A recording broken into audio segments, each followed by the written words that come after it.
다니엘서 6장 10절 구약성경 1243페이지입니다. 다니엘이 이 조서에 왕의 도장이 찍힌 것을 알고도 자기 집에 돌아가서는 윗방에 올라가 예루살렘으로 향한 창문을 열고 전에 하던 대로 하루 3번씩 무릎 꿇고 기도하며 그의 하나님께 감사하였더라. 아멘. 우리 한 절이니까 한 번 더 읽겠습니다. 시작. 다니엘이 이 조서에 왕의 도장이 찍힌 것을 알고도 자기 집에 돌아가서는 윗방에 올라가 예루살렘으로 향한 창문을 열고 전에 하던 대로 하루 3번씩 무릎을 꿇고 기도하며 그의 하나님께 감사하였더라. 아멘. 오늘 5월의 첫 주일 예배 설교의 제목은 알고도 열고 감사하였더라입니다. 우리가 읽지는 않았지만 7절부터 10절까지를 우리 한 번 더 같이 읽으시겠습니다. 나라의 모든 총리와 지사의 총독과 법관과 관원이 의논하고 왕에게 한 법률을 세우며 한 금령을 정하실 것을 구하나이 왕이여 그것은 곧 이제부터 30일 동안에 누구든지 왕 외의 어떤 신에게나 사람에게 무엇을 구하면 사자굴에 던져 넣기로 한 것이니이다. 그런즉 왕이여 원하건대 금령을 세우시고 그 조서에 왕의 도장을 찍어 메대와 바사에 고치지 아니하는 규례를 따라 그것을 다시 고치지 못하게 하옵소서 하매 이에 다리오 왕이 조서에 왕의 도장을 찍어 금령을 내니라. 아멘. 우리가 잘 아시는 것처럼 다니엘은 유대 나라가 멸망할 때 포로로 잡혀간 젊은이 중에 한 사람이었습니다. 비록 포로로 잡혀갔지만 믿음을 지키고 하나님의 은혜로 총리 중에 수석 총리가 되었습니다. 그러자 기득권을 빼앗긴 대신들은 다니엘을 제거할 음모를 꾸밉니다. 만일 바벨론 국왕이 아닌 다른 신이나 다른 어떤 대상에게 절하거나 기도하는 사람이 있으면 지위 고하를 막론하고 굶주린 사자굴에 집어넣어 처형한다는 그런 법안을 만들어내고 그리고 왕의 허락을 받아냈습니다.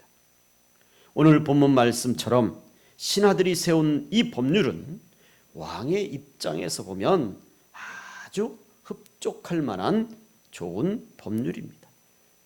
자기의 권위를 세우고 자기를 우상화하고 자기에 절한다고 하는 그야말로 그 시대 상황 속에서 이 다리오 왕이 조금은 왕권이 흔들릴 때, 약해질 때 신하들이 스스로 왕권을 세우는 이 법령이야말로 왕의 마음을 흡족하게 한 것입니다. 그런데 문제는 다니엘이 예루살렘으로 향한 창문을 열어놓고 매일 3번씩 기도한다는 사실을 알고 신하들이 생각해낸 그야말로 다니엘 하나를 올무에 빠뜨리기 위한 아주 기가 막힌 계책이었습니다. 이 법령으로 인해서 다니엘은 한마디로 외통수에 처한 것입니다. 그야말로 빠져나갈 수 없는 막다른 골목길로 몰린 것입니다. 위를 봐도 길이 없습니다. 옆을 봐도 길이 없습니다. 뒤를 봐도 길이 없습니다. 사면초가가 꽉 막혀 있는 것입니다. 마치 요즘 우리의 시대처럼 코로나라고 하는 생각지도 못한 이 질병 때문에 요즘 세계 경제는 물론 우리나라 경제에 불어닥친 어려움은 아주 대단히 심각한 상태입니다. 아니 심각함을 넘어서 위기 중에 위기입니다. 국가적으로도 위기이고 개인적으로도 위기이고 교회적으로도 힘이 듭니다. 우리 모두에게 분명 위기 중에 위기입니다. 모두 다 이 위기에서 피할 수가 없습니다. 물론 예외적인 사람들도 있을 것입니다. 그러나 대부분의 서민들은 이 힘든 시기를 겪어야 합니다. 그렇다면 이러한 때에 우리 교회와 성도는 어떻게 해야 될까? 어떤 믿음의 삶을 살아야 하며 어떤 믿음의 말을 해야 하며 어떤 신앙생활을 해야 할까? 오늘 다니엘의 이 모습을 보면서 그 해답을 찾고자 합니다. 우리 10절을 다시 한번 읽겠습니다. 다니엘이 이 조서에 왕의 도장이 찍힌 것을 알고도 자기 집에 돌아가서는 윗방에 올라가 예루살렘으로 향한 창문을 열고 전에 하던 대로 하루 3번씩 무릎을 꿇고 기도하며 그의 하나님께 감사하였더라. 아멘. 이 말씀에서 우리는 첫 번째로 알고도라고 하는 단어를 주목해야 합니다. 왕은 신하들의 시커먼 속내를 전혀 알지 못했습니다. 신하들의 의도를 전혀 짐작하지 못했습니다. 그저 자기의 권위를 세우고 자기를 우상화시킨다고 하는 이 말에 현혹되어서 그저 허허하고 그래 하면서 기쁨에 들떠 있었습니다. 그러나 다니엘은 중신들이 이 법령을 만든 이유를 정확히 알았습니다. 이 법령으로 인해서 앞으로 자신에게 닥칠 위기가 얼마나 위험하고 무서운 줄 분명히 알았습니다. 더 정확히 말씀드리면 사자굴에 던져질 자신의 미래를 정확하게 알고 있었습니다. 그러나 다니엘은 그런 위험이 자신에게 그런 끔찍한 위험이 올 줄을 알고도 변함없이 흔들림 없이 전혀 갈등하거나 고민하지 않고 전에 하던 대로 그 모습 그대로 하나님께 기도합니다. 때로는 예수 믿는 것 때문에 고난이 올 줄 알고도 가는 길이 믿음의 길인 줄 믿습니다. 교회 다니는 것 때문에 가정에서, 직장에서, 이웃에서 손해보는 것을 뻔히 알고도 가는 길이 믿음의 길인 줄로 믿습니다. 한 가지 예를 들면 주일에 문을 닫아야 된다. 주일에는 예배를 드려야 된다. 그러나 우리가 살고 있는 이 시대에 주일에 직장 문을 닫고 주일에 사업장의 문을 닫는 것 쉬운 일이 아닙니다. 그런데도 불구하고 문을 닫고 예배를 먼저 드립니다. 예배 중심의 삶을 삽니다. 주일에 많은 사람들이 산으로 들로 여행을 떠납니다. 휴가를 즐기러 다닙니다. 그러나 주일을 지키기 위하여서 예배를 중심으로 믿음의 삶을 살아갑니다. 주위 사람들이 어리석다고 말합니다. 주위 사람들이 너무 융통성이 없다고 말합니다.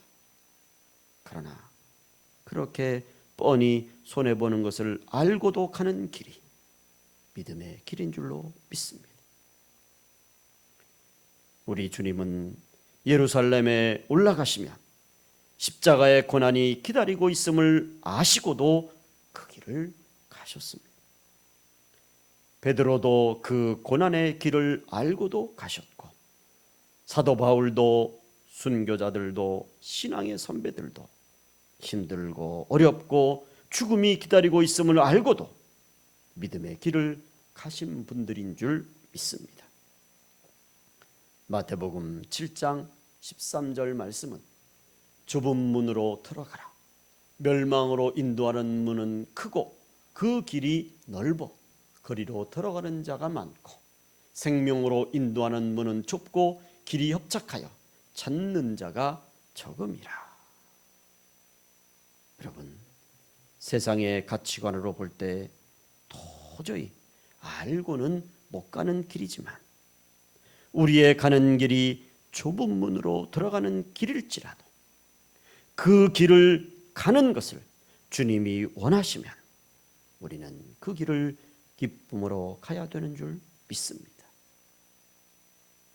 알고는 못 가는 길이 아니라 알면서도 무슨 일이 일어날지, 어떤 어려움이 생길지, 어떤 고난이 올지, 어떤 손가락질을 당할지, 어떤 손해가 올지 뻔히 알면서도 때로는 기쁨으로 가는 길, 감사함으로 가는 길, 은혜로 가는 길이 믿음의 길이고, 그 길을 갈 때 성령님께서 힘주시고 능력을 주시는 줄 믿습니다. 이 5월 한 달, 또 가정의 달이 시작되었습니다. 이 한 달도 우리 앞에 일어날 많은 일들 가운데 어떤 어려움이 있어도, 어떤 유혹이 있어도 우리는 끝까지 믿음의 길을 가야 될 줄로 믿습니다. 그런 길을 가시는 우리 가나안의 모든 성도들, 또 이 영상 설교를 들으시는 모든 분들이 되시기를 주님의 이름으로 축원을 드립니다. 두 번째로 우리는 열고라는 단어를 주목해야 합니다. 다니엘이 이 조서에 왕의 도장이 찍힌 것을 알고도 자기 집에 돌아가서는 윗방에 올라가 예루살렘으로 향한 창문을 열고, 아멘. 여러분 생각해 보십시오. 비가 오면 우산 속에 들어가든지 처마 밑으로 피하면 됩니다. 이때만큼은 창문 좀 닫고 기도한다고 하나님이 그 기도를 못 들으시느냐 하는 것입니다. 지금 시국이 어떤 시국인데 창문을 열고 기도를 합니까? 지금 다니엘의 일거수 일투족을 불꽃 같은 눈으로 감시하고 또 감찰하고 주목해서 보고 있는데, 이런 위험한 상황에서 커튼을 치든지 창문을 좀 닫는다고 하나님께서 그 기도를 못 들으시겠냐는 것입니다. 그러나 다니엘은 그러지 않았습니다. 저는 다니엘의 이 모습이 참으로 미련스럽고 고집스럽다는 생각을 했습니다. 여러분 생각에도 이것이 미련스럽고 고집스럽다고 생각하십니까? 맞습니다. 이것은 미련스럽고 고집스러운 것입니다. 바보 같은 모습입니다. 아니 어쩌면 지혜롭지 못한 모습일 수 있습니다. 그러나 분명히 아셔야 할 것은 우리의 신앙생활 중에 때로는 다니엘의 이 미련스럽고 고집스러운 것, 이 바보 같은 어리석음이 절대적으로 필요하다는 것입니다. 저는 다니엘의 이 믿음을 어리석음의 믿음이라고 말씀드립니다. 우리가 신앙생활 하다 보면 때로는 이 어리석음의 믿음을 나타내야 될 때가 있습니다. 이 어리석음의 믿음의 길을 쫓아가야 할 때가 있습니다. 이 어리석음의 믿음을 당당하게 보여야 될 때가 있다고 하는 것입니다. 다니엘의 지혜는 어떤 바벨론 사람들의 지혜로도 따를 수 없었습니다. 하나님이 그렇게 만들어주지 않았습니까? 다니엘은 바벨론뿐만 아니라 메대와 바사에서도 계속하여 총리가 되었고 온 세계를 움직이는 지도자가 되었습니다. 그런데 중요한 것은 다니엘의 창문은 하루에 3번은 예루살렘을 향해 늘 열려 있었다는 것입니다. 어려울 때도 열려 있었고 좋을 때도 열려 있었습니다.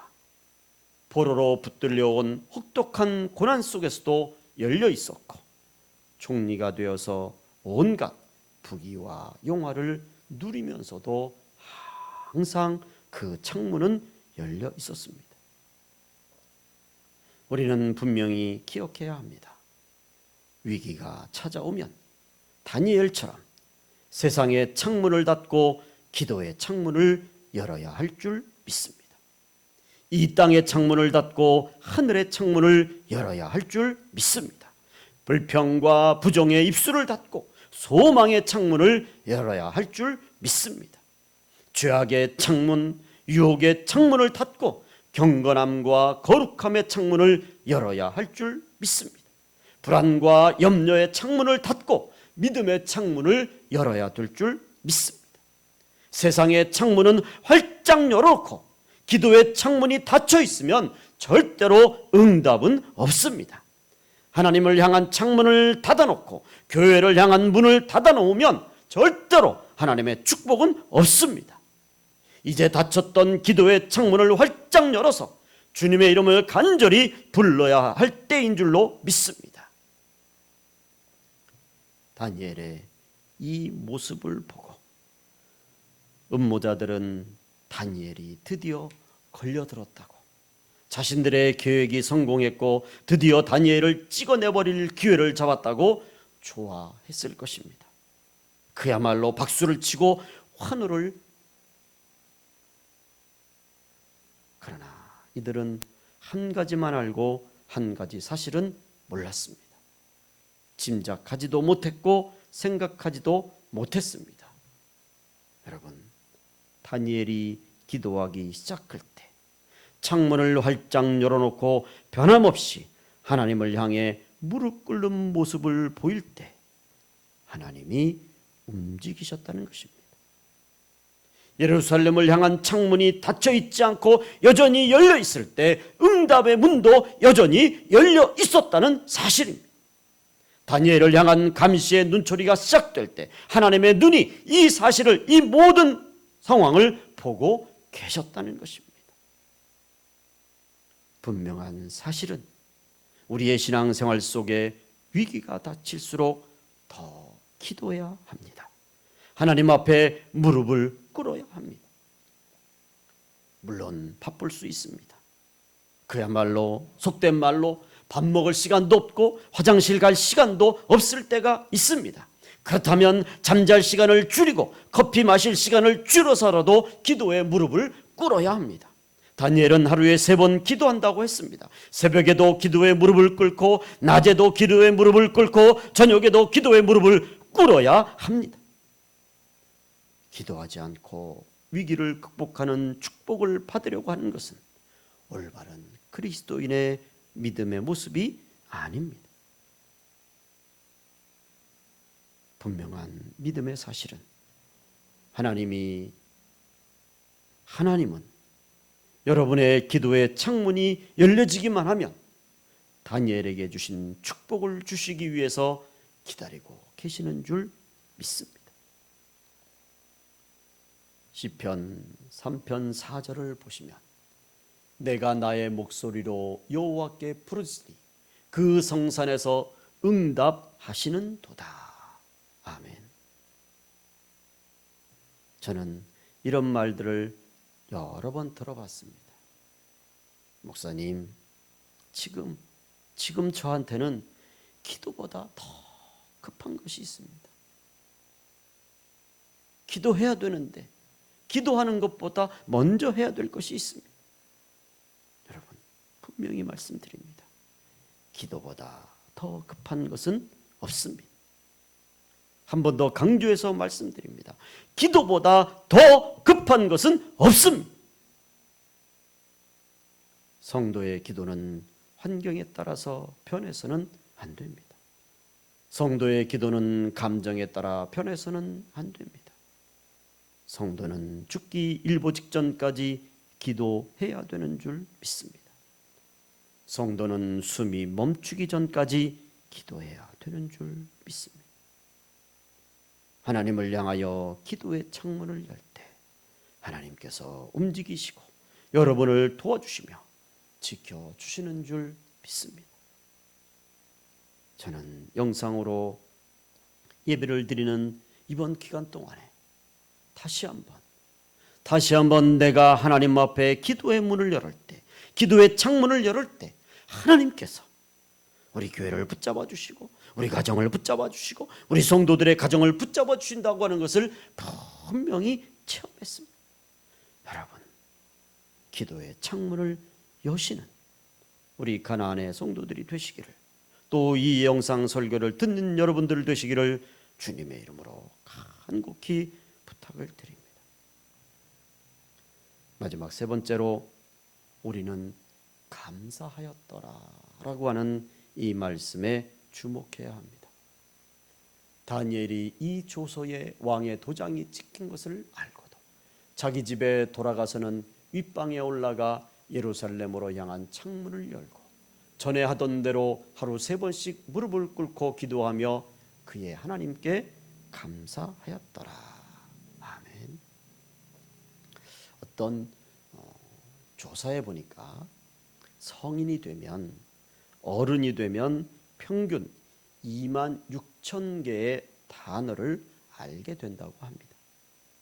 그 중에서 다른 사람을 가장 기쁘게 하는 최고의 언어를 이렇게 순위를 매겨봤는데, 그 1순위에 감사라고 하는 것이 뽑혔다고 합니다.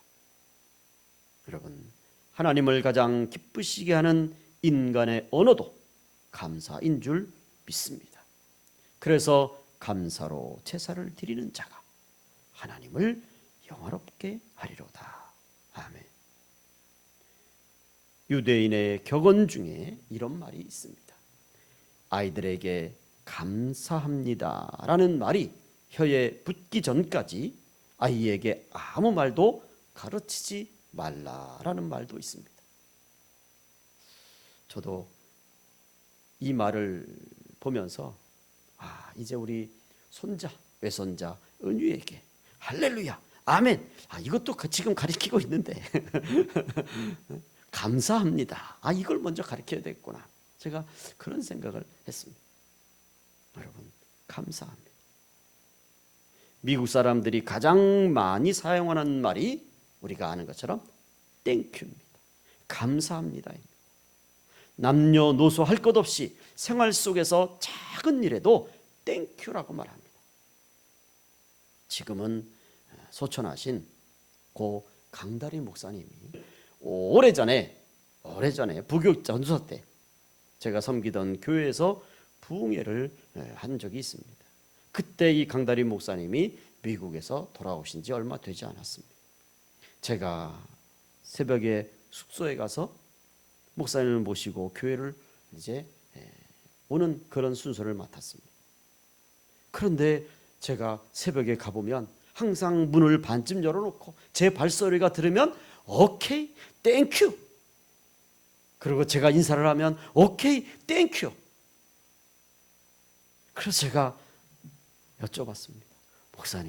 목사님 원래 오케이, 땡큐를 그렇게 잘하십니까? 그랬더니 이 목사님이 저에게 그런 말씀을 했습니다. 박전사, 내가 미국 가서 배운 것 중에 하나가 있는데 그 중에 제일 중요한 게 바로 이 땡큐, 감사합니다라네. 나는 그동안 이 감사합니다라는 말을 입에 잘 붙이지 못하네. 박전사도 앞으로 감사합니다, 나를 만나면 제일 먼저 땡큐, 감사합니다로 나를 만나서 이야기를. 여러분, 미국에서 가장 많이 사용하는 언어 50개를 선별했는데 그 중에서 땡큐가 자그마치 28%로 1위를 차지했습니다. 물론 말로만 땡큐 해놓고 속으로는 노 땡큐 그렇게 할 수도 있습니다. 그렇지만 입술의 열매가 그 사람의 인격을 나타낼 수도 있고 그 사람의 속마음을 나타낼 수 있습니다. 그래서 우리는 늘 감사합니다를 입에 달고 살아야 될 줄로 믿습니다. 감사합니다를 늘 고백하며 사시는 여러분들이 되시기를 주님의 이름으로 부탁을 드립니다. 다니엘은 위기를 만났습니다. 이 위기 앞에서 하나님을 향하여 창문을 열고 기도하면서 하나님, 저를 모함하는 저 원수들을 죽여주시옵소서. 하나님, 단칼에 저들을 쳐내 주시옵소서. 이 위기를 이겨내갈 수 있도록 능력으로 역사해 주시옵소서. 그렇게 기도하지 않고 제일 먼저 감사하였다라고 했습니다. 다니엘의 감사는 모든 일을 하나님이 도와주실 것을 믿고 감사하는 기도입니다. 모든 적들을 하나님이 물리쳐 주실 것을 믿고 감사하는 기도입니다. 어떠한 경우에도 반드시 승리케 해 주실 것을 믿는 감사의 기도인 줄 믿습니다.